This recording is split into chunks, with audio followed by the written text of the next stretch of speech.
وبركاته. إن الحمد لله الذي لم يزل عليما قديرا وسميعا بصيرا، ونشهد أن لا إله إلا الله وحده لا شريك له، لا أصل له ولا مثل له ولا مثال له، ونشهد أن سيدنا وسندنا وحبيب طبيبنا وطبيب قلوبنا ومولانا محمدا عبده ورسوله. أما بعد، فأعوذ بالله من الشيطان الرجيم. بسم الله الرحمن الرحيم.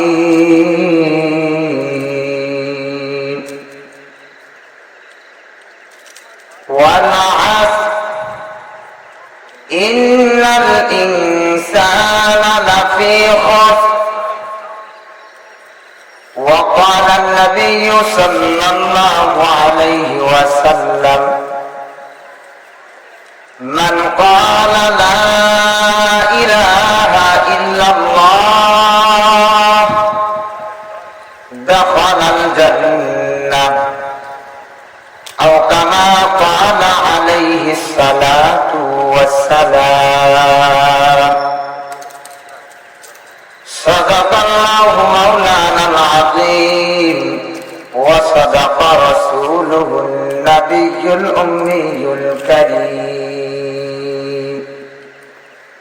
ونحن على ذلك من الشاهدين والشاكرين، والحمد لله رب العالمين.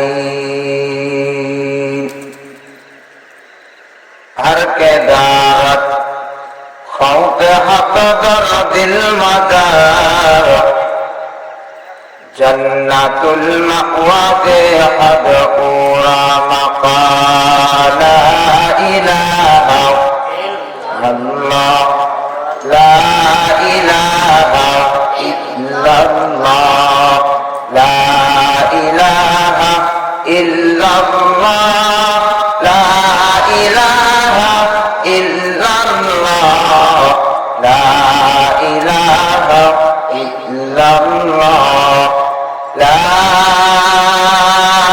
الہ الا اللہ، محمد رسول اللہ صلی اللہ علیہ وسلم. আল্লাহ তাআলা স্রষ্টা সবার, আল্লাহ তাআলা স্রষ্টা সবার, রাসূল বন্ধু তার,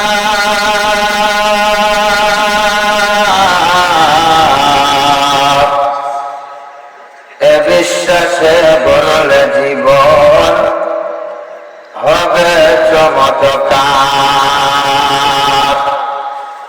দেহের বাহার নয় রে মানুষ, দেহের বাহার নয় রে খোকা, আল্লাহ দেখেন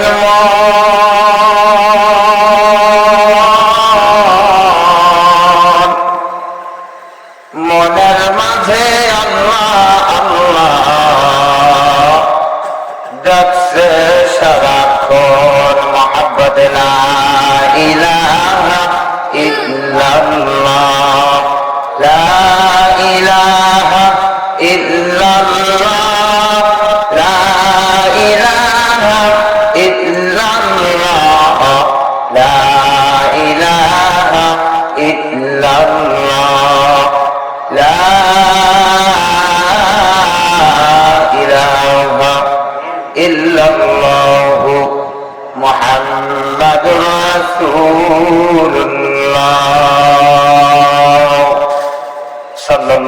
আলাইহি ওয়াসাল্লাম। জলকয় হাফিজিয়া নুরানি মাদ্রাসা কর্তৃক আয়োজিত উক্ত জলসার সম্মানিত সভাপতি, প্রধান অতিথি, বিশেষ অতিথিবৃন্দ, সর্বোপরি শুকরিয়া আদায় করি মহান রব্বুল আলামিনের যে আল্লাহ রব্বুল আলামিন আপনাকে আমাকে দুনিয়াবী সমস্ত কাজ থেকে ফারেক করে, বিশেষ করে গুনাহের কাজ থেকে বিরত রেখে আল্লাহ তাআলার রহমতি জলসা জান্নাতে বাগানে 10 মায়ের 10 সন্তানকে একত্রিত হয়ে জোরে মেলে বুঝবার তৌফিক দিলেন। মুসলমান হিসাবে ইমানের তাকিদে কালিমাতুশ শুকর আদায়তে সকলে দিল থেকে শুকর আদায় করি, সকলে বলি আলহামদুলিল্লাহ। লক্ষ কোটি দরুদ ও সালামের হাদিয়া বর্ষিত হোক সর্বকালের শ্রেষ্ঠ মহামানব সাইয়্যিদুল মুরসালিন খাতামুন নবিয়্যিন সরকারে দু জাহান জনাবে মুহাম্মদুর রাসূলুল্লাহ, সকলে বলি সাল্লাল্লাহু আলাইহি ওয়াসাল্লাম। প্রিয় উপস্থিতি, আমি আপনাদের সামনে কোরআনে হাকিমের একটি সূরা, তার মধ্যে থেকে দুটি আয়াত এবং নবী করিম সাল্লাল্লাহু আলাইহি ওয়াসাল্লামের অসংখ্য হাদিস সমূহ থেকে একটি হাদিস তেলাওয়াত করেছি। তেলাওয়াতকৃত আয়াত ও হাদিসের আলোকে সংক্ষিপ্ত সময় সহিহ তরিকায় আমলের নিয়তে কিছু কথা আমাকে বলা এবং আপনাদেরকেও আমলের নিয়তে শ্রবণ করার তৌফিক দান করুক, সকলে বলি আমিন। শুধু বললেও না, আমলের নিয়তে বললো, শ্রবণ যারা করতেছে তারা যদি আমলের নিয়তে না শোনে তাহলে এই বলা আর শোনার দ্বারা ফায়দা হবে না। শুনতেছে যারা, তারা আমলের নিয়তেই শুনতেছে, কিন্তু যারা বলতেছে বক্তাগণ, এদের ভিতরে আমলের নিয়ত নেই, তাহলে এই বলার দ্বারাও মানুষের হেদায়েতের জরিয়া হবে না। উভয় পক্ষের নিয়ত সহিহ থাকতে হবে। আল্লাহ রাব্বুল আলামিন আমাকে আমলের নিয়তে বলা এবং আপনাদেরকে আমলের নিয়তে, ইখলাসের নিয়তে শোনার তৌফিক দান করুক, সকলে বলি আমিন। আমি আপনাদের সামনে যে সূরা তেলাওয়াত করেছি সূরা আসর, এই সূরা আসর আল্লাহ রাব্বুল আলামিন কোরআন নাযিল করার শুরুর লগ্নে এই কোরআনের এই ছোট্ট সূরাটা নাযিল করছে। নাযিল করার দিক থেকে এই সূরাটা 13 নাম্বার। কোরআনে 114 খানা সূরা, এর মধ্যে নাযিল হওয়ার দিক থেকে কত নাম্বার? 13 নাম্বার সূরা। আর কোরআনের ধারাবাহিকতায় যে আছে, এই ধারাবাহিকতায় 103 নাম্বার সূরা। এই সূরার 3টি আয়াত বিশিষ্ট একটি সূরা, সূরা আসর। তো ইমাম শাফিঈ রাহমাতুল্লাহি আলাইহি বলছেন এই সূরার ব্যাপারে, ছোট্ট সূরা, 3 আয়াত বিশিষ্ট একটি সূরা, কিন্তু ইমাম শাফিঈ রাহমাতুল্লাহি আলাইহি বলছেন এই ছোট্ট সূরা ভিতরে আল্লাহ রাব্বুল আলামিন এত মানুষের হেদায়েতের জন্য যা কিছু প্রেরণ করার দরকার এই সূরার ভিতরেই নাযিল করছে। সুবহানাল্লাহ। ইমাম শাফিঈ রাহমাতুল্লাহি আলাইহি বলছেন যে যদি এই সূরা আসর নাযিল করার পর আর আল্লাহ তাআলা যদি আর কোন সূরা নাযিল না করতেন, তাহলে এই একটা সূরাই মানুষের হেদায়েতের জরিয়া হয়ে জান্নাত পর্যন্ত পৌঁছে দেওয়ার ব্যবস্থা একটা সূরাই যথেষ্ট। সুবহানাল্লাহ। সাহাবায়ে কেরামের আমল কি ছিল এই সূরার ব্যাপারে? সাহাবায়ে কেরামের আমল ছিল, আমি আপনি যেমন এক মুসলমান আরেক মুসলমানের সাথে যখন সাক্ষাৎ হয়, সাক্ষাতের শুরু লগ্নে আগে সালাম দেন। কি বলে? সালাম। সালাম বিনিময়ের পর বলে কেমন আছেন ভাই? তো আলহামদুলিল্লাহ, আপনি কেমন আছেন? পরিচয়, এটাই তো আমরা সাধারণত করে থাকি। তো সাহাবায়ে কেরামের ওই যেই সময় সূরা আসর নাযিল হয়েছে, সাহাবায়ে কেরাম পরস্পর যখন দেখা হতো সর্বপ্রথম আগে সালাম দিত, সালামের পরেই এক সাহাবী অপর সাহাবীকে সূরা আসর তেলাওয়াত করে শোনাতেন। সুবহানাল্লাহ। তো এই সাহাবীদের আমল অনুকরণের থেকে সাহাবীরা যেমন এক সাহাবী নবীর সাথে সাক্ষাৎ হলে সূরা আসর তেলাওয়াত করত। তো সাহাবীদের সুন্নাত আমলের জন্য আমি আপনাদের সামনে ওই ছোট্ট সূরা আসর তেলাওয়াত করেছি। এই সূরা আসরের ভিতরে আল্লাহ রাব্বুল আলামিন কি বলতেছেন? শুরুর আয়াত ওয়াল আসর, আল্লাহ রাব্বুল আলামিন কসম দিয়ে বলতেছে আসরের সময়ের কসম। কোন সময়? আসরের নামাজের সময়ের কসম। ইন্নাল ইনসানা লাফী খুসর, অবশ্যই মানুষগুলো ক্ষতির ভিতরে আছে। মানুষগুলো কার ভিতরে? ক্ষতির ভিতরে আছে। আল্লাহ রাব্বুল আলামিন সূরার শুরুতেই প্রথমে কসম দিয়ে বলছে সময়ের কসম। আল্লাহ রাব্বুল আলামিনের কথা এমনি তো মানুষের নিকটে সবচাইতে বড় কথা। আল্লাহর কথা হচ্ছে সত্য কথা, আর কারো হতে পারে, আর কারো হতে পারে না। তারপরেও আল্লাহ রাব্বুল আলামিন কসম দিয়েছে, কারণ কসম দ্বারা মানুষের কথার ভিতরে ওজন বাড়ে। মানুষকে যদি কসম দিয়ে কোনো কথা বলা হয় তাহলে ওই কথার একটা গুরুত্ব আসে, কথার একটু ওজন বাড়ে। কথা বলেন ঠিক কিনা? বড় ভাই আর ছোট ভাই, বড় ভাই ছোট ভাইকে বলতেছে তুমি এই অপরাধটা কেন করলা? ছোট ভাইটা বলতেছে ভাইজান আমি এই কাজটা করি নাই, আমি এই অপরাধ করি নাই। বড় ভাই বলতেছে না না না, এই যে অপরাধটা করেছো এই অপরাধটা তোমার দ্বারাই সম্ভব, তুমি করেছো, অন্য কেউ করে নাই। ছোট ভাই আবার বলতেছে ভাইজান আমি করি নাই। বড় ভাই বলতেছে না তুমি করেছো। এরপরেও যখন বড় ভাই কথা মানতেছে না, ছোট ভাই যদি কসম দিয়ে বলে খোদার কসম দিয়ে বলতেছি ভাইজান আমি এই কাজটা করি নাই, এই গুনাহের কাজ করি নাই, বা এই অপরাধটা করি নাই। কসম দেওয়ার পরের শব্দ যখন বলছে, বড় ভাই কিন্তু বলে ঠিক আছে তুমি করো নাই, চলে যাও। কথা ঠিক না? কসম দেওয়ার আগে তো এবার বলেছে, কিন্তু বড় ভাই বলেছে না না তুমি করেছো। কিন্তু যখন কসম দিয়েছে আর বড় ভাই কথা বলে না, কারণ কসম দিলে মানুষ এমনি দুর্বল হয়ে যায়। কসম দিয়ে কথা বললে মানুষ ওই কথার মূল্যায়ন করে। এই সুযোগ নিয়ে বর্তমান সমাজের মানুষেরা কসম দিয়ে দিয়ে মিথ্যা বলতেছে। কথা বলেন ঠিক কিনা? বিশেষ করে ব্যবসায়ী যারা আছে, ব্যবসায়ী যারা ব্যবসা করে, এই ব্যবসায়িক ভাইরা কসম দিয়ে দিয়ে মিথ্যা কথা বলতেছে। এক কসম দিয়ে কথা বললে এক কসমের উপরে অর্ধেক টাকা বেশি লাভ পাওয়া যায়। 20 টাকা দিয়ে একটা মাল কিনছে, কয় টাকা? 20 টাকা দিয়ে মাল কিনছে। যার কাছে বিক্রয় করতেছে তার কাছে বলতেছে খোদার কসম এই জিনিসটা 40 টাকায় কিনছি। কথা বলে এরকম বলে না? মিথ্যা কথা বলতেছে কসম দিয়ে, খোদার কসম এই জিনিসটা আমি 40 টাকায় কিনছি। আপনি কিনা দামে যদি দেন আমার তো গায়ে পড়তায় সময় হয়ে যায়, আপনি কি করেন 5 টাকা লাভ দিয়ে দেন, তাহলে এক কসমে 25 টাকা লাভ। কথা বলে এক কসমে 25 টাকা লাভ। তো এমনি আমরা কথা বলি, কিন্তু কসম দিয়ে যদি কথা বলি তাহলে মানুষ এমনি দুর্বল হয়ে যায়। কারণ কসম দিয়ে কথা বললে এই কথার কি আছে, একটা ওজন আছে, মানুষ এই কথাটাকে মেনে নেয়।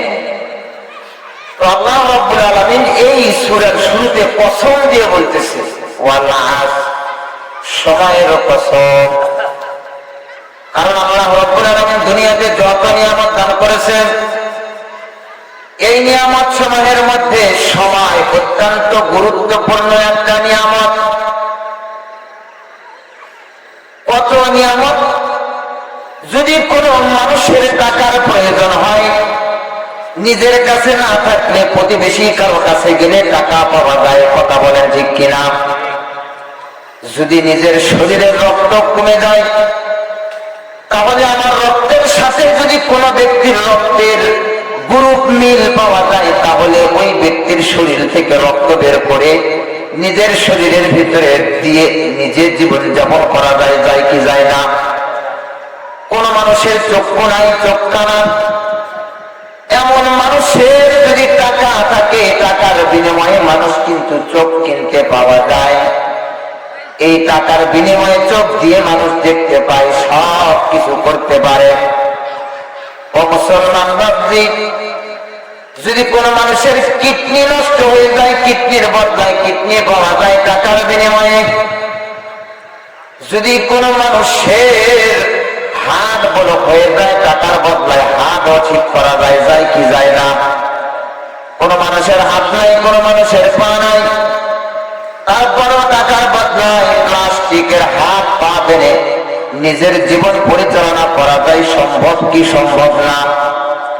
কিন্তু কোন মানুষের নিকটে যদি শুধু বাংলাদেশের সম্পদ আছে তা নয়, তা নয়, যদি কোন মানুষের নিকটে পৃথিবীর যত সম্পদ আছে, সমস্ত সম্পদ যদি কোন মানুষের নিকটে থাকে, পৃথিবীতে যত অস্ত্র শস্ত্র আছে, সব অস্ত্র শস্ত্র যদি কোন মানুষের আওতাধীন হয়ে যায়, পৃথিবীতে যত শক্তি আছে, সব শক্তি যদি কোন মানুষের অধীনে হয়ে যায়, সব শক্তি টাকা পয়সার বিনিময়ে বলেন তো এক সেকেন্ড সময় কিনে পাওয়া যাবে কি? যাবে? সব কিছুর বিনিময়ে এক সেকেন্ড সময় কিনে পাওয়া যাবে না। এই কারণে সময়ের মূল্যটা অনেক বেশি। সময়ের গুরুত্ব আল্লাহ রাব্বুল আলামিন সময়ের কসম দিয়ে সময়ের গুরুত্ব বুঝাইতেছেন। কিন্তু আজ আমি আপনি মুসলমান, আমাদের নিকটে সময়ের কোনো গুরুত্ব নাই। হেলায় খেলায় পার করে দিতেছি, সময় চলে যেতেছে। মুসলমান ভাবছি এক সেকেন্ড সময়ের কি পরিমাণ মূল্য। যেই সন্তান মায়ের গর্ভ থেকে বের হয়েছে, কিন্তু সন্তান মায়ের গর্ভে ইন্তেকাল করেছে, জন্ম অবস্থায় মৃত্যু অবস্থায় জন্মগ্রহণ করেছে, দুনিয়াতে আসছে মৃত্যু অবস্থায়, একবারও এক সেকেন্ড সময় সে পায় নাই। ওই এক সেকেন্ড সময় না পাওয়ার কারণে শরীয়তে ইসলামের মাসআলা হলো ওই সন্তানের কোনো নাম রাখা হবে না। ওই এক সেকেন্ড সময় পায়নি, এই কারণে সন্তানকে সুন্দর সুন্নত তরিকায় গোসল দেওয়াও হবে না।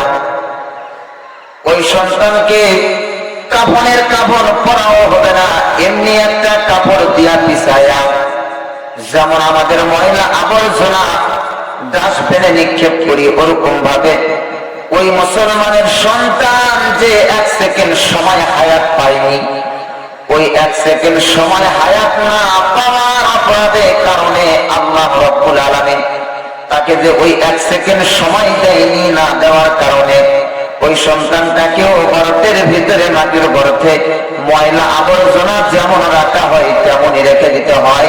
তার উপরে জানাজার নামাজটাও পড়তে হয় না।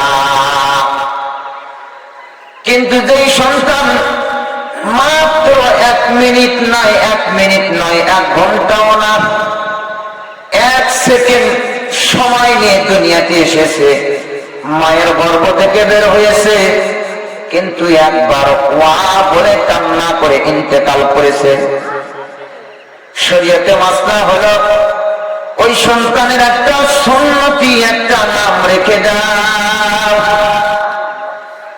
ওই 1 সেকেন্ড সময় পাওয়ার কারণে ওই সন্তানের এখন একটা নাম রাখা মুমিনের জন্য জরুরি হয়ে গেছে। ওই 1 সেকেন্ড সময় পাওয়ার কারণে ওই সন্তানকে সুন্নত তরিকায় গোসল দিতে হবে। ওই 1 সেকেন্ড সময় পাওয়ার কারণে ওই সন্তানের সুন্দর তরিকায় জানাজার নামাজটা পড়াতে হবে। ওই 1 সেকেন্ড সময় পাওয়ার কারণে যদি ওই বাচ্চাটা ছেলে বাচ্চা হয় তাকে সুন্নতি 3টা পোশাক পরিধান করাতে হবে। যদি ওই সন্তানটা মেয়ে জন্মগ্রহণ করে তাকে 5টা কাপড় দিতে হবে। এই যা কিছু পাইছে আর যা কিছু এত সুন্নতি তরিকায় তাকে গোসল দেওয়া হলো, কাফনের কাফন পরানো হলো। ওই গ্রামবাসী মুসলমানের উপরে তার ওই সুন্নতি ওই 1 মিনিট 1 সেকেন্ড হায়াত পাওয়ার কারণে ওই সন্তানের এখন জানাজার নামাজ পড়া মানুষের উপরে ফরজে কিফায়া হয়ে গেল। ও মুসলমান বান্দি, 1 সেকেন্ড সময় পাওয়ার কারণে তার এত মর্যাদা, এত মর্যাদা, এত মর্যাদা দুনিয়াতে পেয়ে গেল। কিতাবের ভিতরে লেখে ওই 1 সেকেন্ড সময় পাওয়ার কারণে আল্লাহ কাল হাশরের ময়দানে ওই সন্তানটাকে জান্নাত দান করবে। জোরে বলেন সুবহানাল্লাহ। কয় সেকেন্ড সময় পাইছে? 1 সেকেন্ড সময়ের এত দাম। তাহলে আজ আমাদের জিন্দগি থেকে কারো 10 বছর, কারো 20, 50, 70 বছর অতিবাহিত হয়ে গেল। 1 সেকেন্ড সময় পাওয়ার কারণে যদি লোকটা জান্নাতি হয়ে যায়, তার এত সুন্দর ইন্তজাম সুন্নত তরিকায় সব কিছু করতে হয়। আমার জীবন থেকে 30 বছর, আপনার জীবন থেকে 50 বছর অতিবাহিত হয়ে গেল। বলেন আমার এই 50 বছরের এই যে সময়, তাহলে আমার এই 50 বছরের সময়ের কি পরিমাণ মূল্য? 1 সেকেন্ড সময়ে যদি এই পরিমাণ মূল্য হয়, তাহলে আমার জিন্দগির 30 বছরের সময়ের কি পরিমাণ মূল্য? কিন্তু আমরা নিজেদের সময়ে হেলায় খেলায় পার করতেছি, সময়ের কোন মূল্য দিতেছি। কথা বলেন ঠিক কিনা? আল্লাহ রাব্বুল আলামিন সূরা আসরের কসম দিয়ে বলতেছেন, ওয়াল আসর, সময়ের কসম। আল্লাহ রাব্বুল আলামিন সময়ের কসম এই জন্য করেছেন কারণ আসরের নামাজটা হলো অত্যন্ত গুরুত্বপূর্ণ একটা নামাজ, ইবাদত। আসরের নামাজটা গুরুত্বপূর্ণ কিন্তু সময় অল্প। আসরের নামাজের সময় অল্প না, আসরের নামাজের সময় অতি অল্প, কিন্তু নামাজটা অতি গুরুত্বপূর্ণ। যদি কোন এই জনকই গ্রামের কোন মুসলমান চিন্তা করে কালীগঞ্জ বাজার অথবা আবাদ পুকুর বাজারে যাইয়া আবাদ পুকুর বাজারে বাজার করতেছে, আসরের আযান দিয়ে দিয়েছে, আর যদি সে মনে মনে চিন্তা করে হয়তো এখানে নামাজ পড়বো না, এখানে গাড়ি ধরে বাড়িতে যাব, বাড়িতে যাওয়ার পর আমি আসরের নামাজটা আদায় করে নিব, একটু অলসতা যদি করে, বলেন তো ওই ব্যক্তি কালীগঞ্জ অথবা আবাদ পুকুর বাজার থেকে বাড়িতে আসলো, সামান্যতম যদি একটু অলসতা করে ওই নামাজ আর পড়তে পারবে? পড়তে পারবে না। ও মুসলমান বান্দিরা, ঠিক একইভাবে আসরের নামাজ অত্যন্ত গুরুত্বপূর্ণ কিন্তু সময় অতি অল্প। আল্লাহ রাব্বুল আলামিন আসরের কসম দিয়ে এই কথা বুঝাইতেছে, বান্দা তোমাদের সময় অতি অল্প, এই মাত্র 50 আর 60 বছরের জিন্দেগি দিয়ে তোমাদেরকে দুনিয়াতে প্রেরণ করেছি। এই আসরের সময়টা যেমন অল্প, তোমাদের হায়াতটাও অল্প। আসরের সময় অল্প, তোমাদের হায়াতটাও অল্প। আসরের নামাজটা গুরুত্বপূর্ণ, তোমাদের নাম, তোমাদের এই 50 আর 60 বছরের জিন্দেগির হায়াত এটাও গুরুত্বপূর্ণ। আসরের নামাজ যেমন গুরুত্বপূর্ণ, তোমাদের হায়াতের এই সময়টাও গুরুত্বপূর্ণ। আসরের নামাজ যেমন হেলা করলে নামাজটা পার হয়ে যায়, কাজা হয়ে যায়, আদায় করা যায় না, ঠিক একইভাবে তোমাদের এই সময়টাকে যদি তোমরা হেলাই খেলাই পার করে দাও, কখন যেন বেলা ডুবে যাবে আর উঠবে না। জোরে বলেন ঠিক কিনা? দুনিয়াতে যদি কোনো মানুষের নামে যদি কোনো কেস হয়ে যায়, আর যদি পুলিশ অথবা র্যাব যদি দুনিয়াতে ধরতে আসে, যদি ওই ব্যক্তির সম্পর্ক সরকারি কোনো কর্মকর্তার সাথে থাকে, এমপি মন্ত্রীর সাথে যদি ওই মানুষের সম্পর্ক থাকে, যাকে ধরতে আসছে এই ব্যক্তি যদি বলে আমি এমপি কে ফোন দিতেছি, এমপি যদি পুলিশকে ফোন দেয়, তাহলে পুলিশ কিন্তু চলে যায়, ধরে না। ও মুসলমান বাপজিরা, আজরাইল নামক একটা পুলিশ আছে, জানেন কি জানেন না? এই আজরাইল নামক পুলিশটা যদি কোনো মানুষের কাছে এসে হাজির হয়ে যায়, আর মানুষের সম্পর্ক পুলিশ যেরকম দুনিয়ার মানুষের সাথে সম্পর্ক, এই মানুষের দুনিয়াতে যে মানুষের কাছে আজরাইল এসেছে, এই মানুষের সম্পর্ক রবের সাথে এত বেশি এত বেশি এত বেশি হয়ে যায়, যদি দুনিয়ার এই মানুষটা আল্লাহকে ডাক দিয়ে বলে আল্লাহ আমি দুনিয়ার কোনো খাবার খাবো না, আসমান থেকে জান্নাত থেকে আমাকে খাবার দাও, আল্লাহ রাব্বুল আলামিন তার ঘনিষ্ঠ সম্পর্কের কারণে তাকে দুনিয়ার কোনো খাবার দেয় না, জান্নাত থেকেই খাবার দেয়। যদি এই মানুষটা আল্লাহকে ডাক দিয়ে বলে মাওলা আমি দুনিয়ার কোনো পানি পান করব না, দুনিয়ার কোনো পানি আমি পান করব না, আমি জান্নাত থেকে পানি পান করব, আল্লাহ রাব্বুল আলামিন এই ব্যক্তিকে জান্নাত থেকেই পানি পান করায়, জান্নাতি খাবারও খায়, জান্নাতি পানিও পান করে। বলেন তো এই মানুষের সম্পর্ক আল্লাহর সাথে কম না বেশি?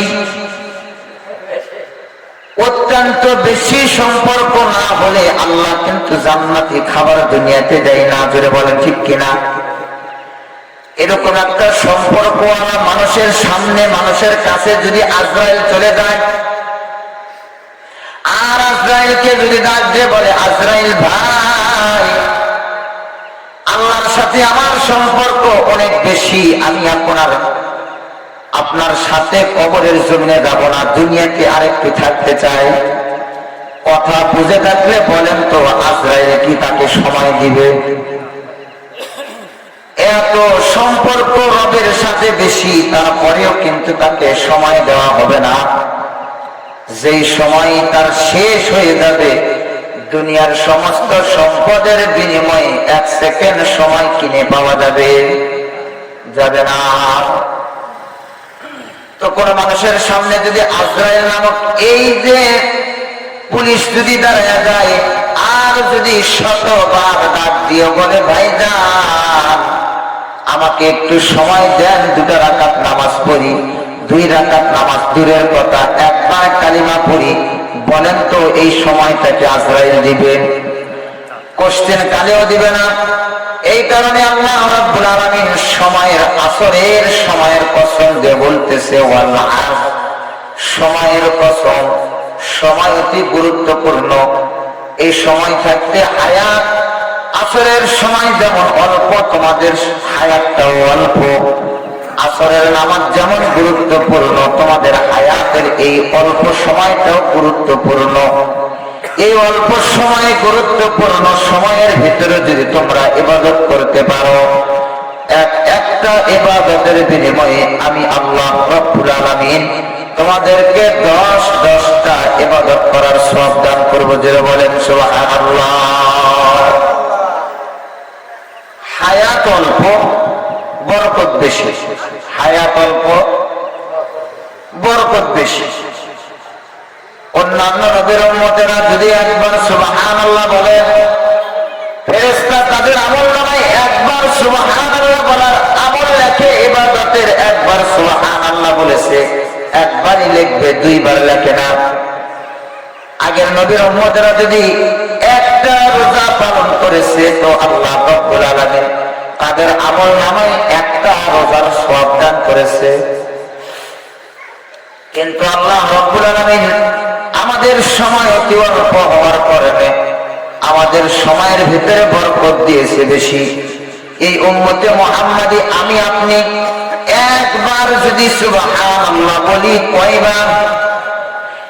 একবার সুবহানাল্লাহ যদি আমার আর আপনার জবান দিয়ে বের হয়ে যায়, ফেরেশতারা একবার না 10টা সুবহানাল্লাহ বললে যে সওয়াব, একবার বলার কারণে আল্লাহ রাব্বুল আলামিন আমার আপনার আমলনামায় 10টা সুবহানাল্লাহর সওয়াব লিখে দেয়। আমি আপনি এই যে সামনে রমজানুল মুবারক মাস আসতেছে, এই রমজান মুবারক মাসে যদি আমি আপনি একটা রোজা রাখতে পারি, কয়টা? একটা রোজা যদি আমি আর আপনি রাখতে পারি, অন্য নবীর উম্মতরা একটা রোজা রাখছে, একটার সওয়াব পাইছে।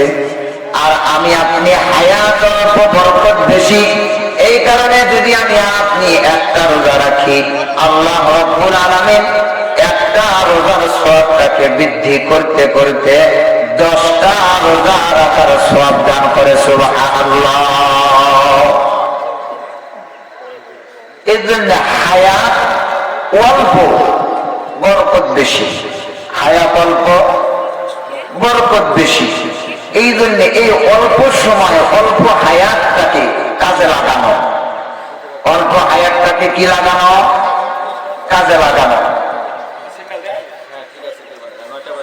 আমি আপনাদের সামনে যে হাদিস তেলাওয়াত করেছি, উক্ত হাদিসে নবী করিম সাল্লাল্লাহু আলাইহি ওয়াসাল্লাম বলেছেন, মান ক্বালা লা ইলাহা ইল্লাল্লাহ দাখালাল জান্নাহ। নবীজি বলছে, যদি কোনো আমার উম্মতের শেষ কথা, কোন কথা? শেষ কথা যদি কোন মুমিনের লা ইলাহা ইল্লাল্লাহ জবান দিয়ে বের হয়, ওই ব্যক্তি, ওই উম্মত ইন্তেকাল করতে দেরি, ওই ব্যক্তির কবরটা জান্নাত হতে দেরি হয় না। জোরে বলেন সুবহানাল্লাহ। এই কারণে আমাদেরকে রবের সাথে সম্পর্ক ভালো করতে হবে। এমনি এমনি কিন্তু মৃত্যুর সময় লা ইলাহা ইল্লাল্লাহ জবান দিয়ে বের হবে না।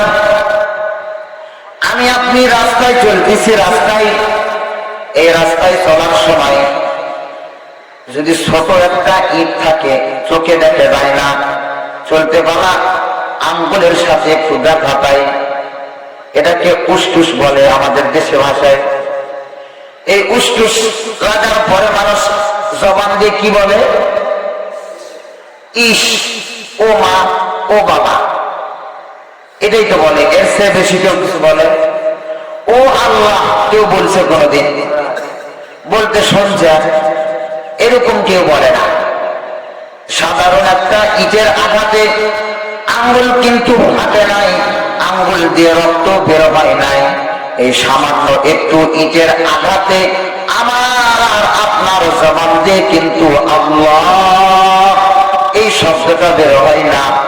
কিন্তু মৃত্যুর সময় কলিজা ফাটা পিপাসা নিয়ে যখন আজরাইল কলিজা দিয়ে প্রাণটা দিয়ে যখন টান দিবে, কেমনে আমার আপনার জবান দিয়ে লা ইলাহা ইল্লাল্লাহ বের হবে।